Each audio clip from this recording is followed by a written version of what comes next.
Hi guys, Hunts and Bunks here, and welcome to another video today on the channel. If you do enjoy the video, please be sure to like and subscribe to never miss an upload from us. This is sort of a bit of a follow-up episode, really, sort of video, because last video, if you haven't watched it, go and check it out. We discussed the two big rival clashes at the weekend, which were United City and Arsenal Tottenham. Now, from an Arsenal fan like myself, it couldn't have gone any better. But I did say some things in that video that I want to get out of the way and apologise. I stated, if you haven't watched it, that I don't believe United to be that good of a side. That they haven't had a real test, and this Eric Ten Hag sort of revival of Man United could be a false start due to the fact that they didn't play anyone in above 15th place. They played against Man City. Granted, they got very fortuitous with a goal that shouldn't have stood with a Rashford offside, but they won the game and they won it 2-1. And I'd say on balance of the whole game's performance, you can't say they didn't deserve it. So therefore, I am sorry to United fans, but I'm caveating this. That doesn't mean I believe they're in a title race. I think they're a bit too far off as it stands at the moment to be in a title race. I don't think they're in the contender, but they are definitely getting better, and that is something you have to credit Eric Ten Hag with. They are not as bad as I thought and stated in that video, and I just wanted to put it out there and say that. So, what are your thoughts on that game then, Alex? We'll let you, as So the yeah, fan, speak. to start with, I just think City's performance in general was really poor. So while I've been speaking with quite a few of my mates about this, about because they're United fans, about the game and what I thought about the offside, etc. While I do think it was an offside, I don't really think it's a good enough excuse for us to lose a game where we deserve to lose and go, oh well, it's all right because that goal shouldn't have counted. At the end of the day, if we were good enough, we would just win the game regardless of the VAR decisions that had taken place or regardless of how United played maybe a bit defensively, but I feel like they completely did us really with packing the midfield seems to be the best way to do one over on City at the moment because it doesn't give De Bruyne the space to get him behind, and by stopping him, you're kind of stopping that route to get Haaland in behind as well, The way they who was sort of basically absent in that game. The way that United sort of won that game was in the transitions, I thought, and that's very similar. I know the goals weren't the same, but it was very similar to what they did against Arsenal when it was at Old Trafford. If you remember that, I mean, we were at that game, but Arsenal dominated possession, they dominated the game, they were by far the better team. But United got them in those transitions of pace that they have. Now, obviously, they were more counter-attacking in that instance than the City game. I thought the City United contest at the weekend was a bit more even overall, to be honest with you. But I thought that the areas that United did well and seem to always do well is that pace, that raw speed that they possess with Rashford in transitions. And I thought they executed that superbly, to be honest. Now, my thought actually is, do you not think that maybe Wout Weghorst coming in kind of ruins that transitional pace? Because yes, he's a hold-up striker. Yeah, he'll be able to stop the ball and move it. But this is a Wout Weghorst who's got 8 goals in the league he's playing in at the moment. Granted, when he was in the Bundesliga, he was a goal-scoring machine. But he had a poor season at Burnley in the Premier League where he couldn't hit a barn door. And I know he had a decent World Cup where he scored 2, but that doesn't mean much for many players. So my thought is that Wout Weghorst is a weird stopgap signing that might actually negatively affect the overall balance of this team that United have currently. Yeah, I get what you mean because it is a bit of a strange one comparatively to the other players they've got. They don't. The thing is that the thing that makes me think it's not that bad of a signing. I don't think it's anything. Obviously, it's nothing that's going to set the world alight, but I think it just offers something a little bit different for United. And I think they continue to start Martial in most games for, as you said, the transition slightly fast, a lot faster. Sorry, but then towards the end of games, you have that extra option to just stick him on up front and with Rashford in behind, it allows Rashford to be more central because I do think he's best coming from the left hand side. But if you go, you can now go long to Wout Weghorst and then get the ball, just get it off him. He can turn and then play in Rashford. I think that will work quite nicely for them. But it's not the most ambitious signing from United. And the problem is, a January striker signing, you're either going to have to cut corners and get a loan or get someone who is maybe out of favour at his current club, or you're going to have to spend completely over the odds, as seen with Mudryk at Chelsea, which we'll come on to in a little bit. But yeah, I think it's enough for United to maybe improve slightly, give them a different option against sides that are maybe more difficult to break down. But yeah, it's not, as you say, it's not an incredible signing, and it's not really going to get them so far that they're going to be like, oh, now that's the difference maker. Now they're going to be in the title race. Definitely, it's not that type of signing. So let's just quickly go on to the title race. The best sort of result, unsort of calculated from us prior to the game. Neither of us expected both of those results to happen. 8 points clear now, 9 points on United. You know what I'm going to ask? Is our City still in the title race? The thing is, I'm going to say yes, and this is just from where we are in the season point of view, because we've only had 20 games in the season. We're basically halfway through the season. With City still to play Arsenal twice as well. I don't believe we're winning both those games. I think we may even find it difficult to get two positive results. Like, I don't think we're going to get a win and a draw. I think it'll end up being a win at home for City and a win at home for Arsenal. Yeah. I think it'll be split. I think it'll be split, but then that doesn't get you anywhere. But until those games happen, or at least until one of those games happen, you can't say much. It's only halfway through the season. You've got to play United as well. If that comes out a draw, it's only 7 points. It's only 6 points, sorry, for City. In the FA Cup, I think we've just got to play a weak team and bin it off. I think, yeah, because of the context of the fact that our squad doesn't have the depth. We're going to face you in the FA Cup. We've got the Europa League, which we're probably going to have a run in.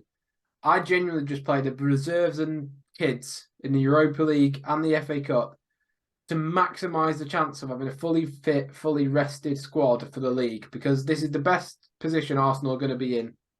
You'd imagine for a while. That being said, the trajectory of the club, the way we've been going, we could challenge next season as well. Especially if we get Declan Rice, like being rumoured recently, like the last 2 days, which I don't think we're going to get. I mean, I personally, controversially, don't really rate Declan Rice too much. I think he's a very good player, but I think he's a bit English overhyped. Yeah, I get what you mean. Yeah. As in, he's a very good player. He's good defensively. He's good in transitions. But I don't think he's anything special like it's looked at. Yeah. Like Jude, for me, is another level to Declan Rice, if that makes sense. That being said, if we did get Declan Rice, I'd be more than happy with that, obviously, as a Xhaka probably upgrade, and then Xhaka will drop down to being the rotational option, because the good thing about Rice is he could deputise as cover for both Partey and Xhaka.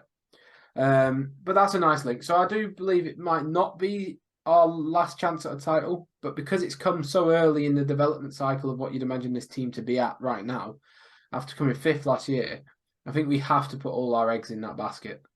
Because at the end of the day, if you think about the FA Cup, do you not think that, I was thinking this before, just playing devil's advocate on this one, do you not think it is important against a title rival potentially to get your full team out and potentially win that game? Because then that could completely impact City psychologically. Pep can be known, as recent times especially, to overthink in the big games as well. So if you end up beating him in the FA Cup, do you not think that might be essential for the games coming in the Premier League? Because if you do one over on him, then he'll be thinking, "Oh, how are we going to break them down?" And then he might do something ludicrous. Is that tie at the Emirates, or is it? It's at the Etihad. It's at the Etihad, the FA Cup tie.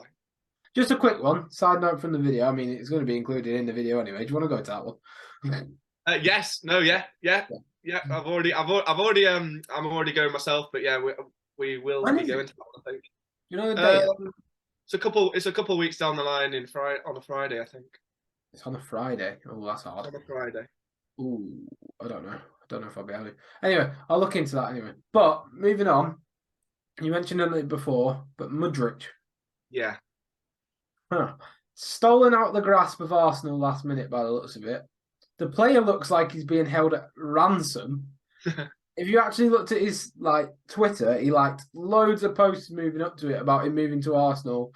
He even said, in a post, "I'm not going to move to Chelsea. I'll move to Arsenal." In previously, since the move to Chelsea, he's put absolutely nothing on social media. He's liked absolutely nothing.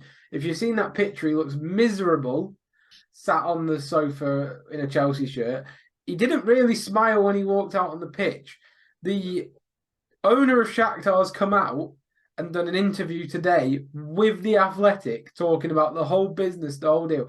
Something. Now, I'm not saying anything like dodgy's going on, but it sort of gives me sort of ideas that there is something dodgy going on, if that makes sense. Yeah. Because there's no way they should be acting that publicly for a start. Yeah. The deal itself is weird. Like having him walk out onto the pitch like he's a Bernabeu like fucking icon. Also, as well, 8.5-year deal. It's 8.5-year deal. I know that's to offset FFP, isn't it? Yeah, it must be. But even still, from Mudryk's point of view, that's until he's 30 or 31 that he would set to be at Chelsea. But 8.5-year deal, that's almost the majority of your career that you're signing also, away. when you look at the track record of Chelsea wingers in recent times, from a player perspective, it makes no sense. Because you could be with Arteta, who's known to bring through Sterling, or play a huge chunk of his development, Ferran Torres, he helped develop him. Bukayo Saka's come on leaps and bounds under Arteta. Same with Smith Rowe, same with Martinelli. Whereas at Chelsea, you could name that many players in the last few years that have failed, especially big money ones. So, for example, Lukaku failed. Not a winger, but fair enough. Pulisic failed. Callum Hudson-Odoi's not matched any potential that he potentially had at one point. Yeah. Werner failed, who's a notorious goal scorer. You've got it time and time again where these people who've played on the wing or played up front just don't hack it at Chelsea. You've also got it the fact that it's a poison chalice. It looks like Potter's going to leave. From a player perspective, I don't think he wanted to move to Chelsea because if you look at his socials, I think he was forced by Shakhtar and Chelsea because Shakhtar would have said, well, they're not offering enough money. Chelsea have offered it. You're not going now if you don't go now. Sort of thing. Like, we ain't dealing with Arsenal. And I do think something that Arsenal must have done in negotiations has really annoyed Shakhtar. Because if you actually look at the socials, Shakhtar were taking the mick out of Arsenal for not signing the player. So there's something not right with that deal. Also, when you look at the actual player itself, he's got, 17 goals in the Ukrainian league? I thought it was an overspend from Arsenal anyway. But then Chelsea have offered... You put like 90 million altogether down on the table, 20 million, which were add-ons, I think. Yeah, and Chelsea had put in 100 mil down and more up front or something. So it's bloody insane. The whole fees for this random Ukrainian, like, yes, he might be special, but my God, he's not proven much, has he? No. He's the type of player where you'd think he's gone too early to a big side. Like, for example, Kvaratskhelia, who's been brilliant at Napoli. Oh. He went from being in the lower Georgian tiers and being in the Georgian top league eventually. And he's gone to Napoli first to develop and become better, get experience at a higher level. And then I can see him very soon. He'll be linked with the top clubs like a Real Madrid. There was some cheeky links yesterday with Arsenal, and I was like, brilliant. So imagine having him and Saka on the wings, and with Martinelli as well. It'd be unbelievable. Well, Arsenal are certainly looking at an attacker. Definitely looking at a midfielder as well. I saw you linked with another one actually. I saw you linked with Rafinha from Barcelona. He's absolutely begging.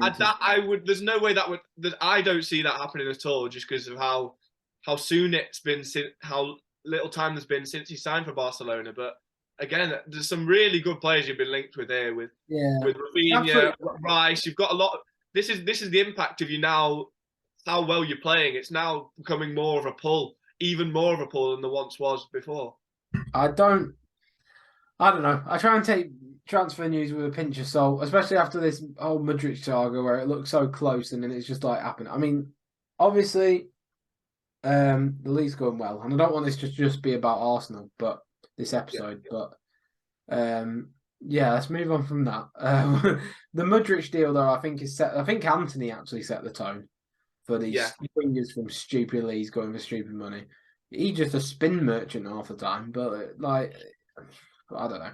He ain't worth the fee of 100 million or whatever it was they paid. Just like Mudryk isn't worth the fee. That's the sort of fee you'd be looking at for like Raheem Sterling or like Nabry or something. Not young Yeah, 22 unproven. established players at Yeah. the top level. Yeah. But we'll wait and see. As for everything else in the league, is there anything else you wanted to touch upon? No, not particularly. No. Let us know if you've got any topics that you want us to talk about specifically as well, because we're always open to having any suggestions on different topics or different things you're just interested in what our opinions are on them as well. So Yeah, even if thanks it's for like commenting low as well. stuff like the sack race or Yeah, Brendan Rodgers, who's inevitably going to go, or Frank Lampard, who for some reason Everton are sticking with. Bloody yeah. horrendous manager. But yeah, anyway, we'll leave it there. Thank you for watching, and be sure to like and subscribe. We'll see you next time. Goodbye.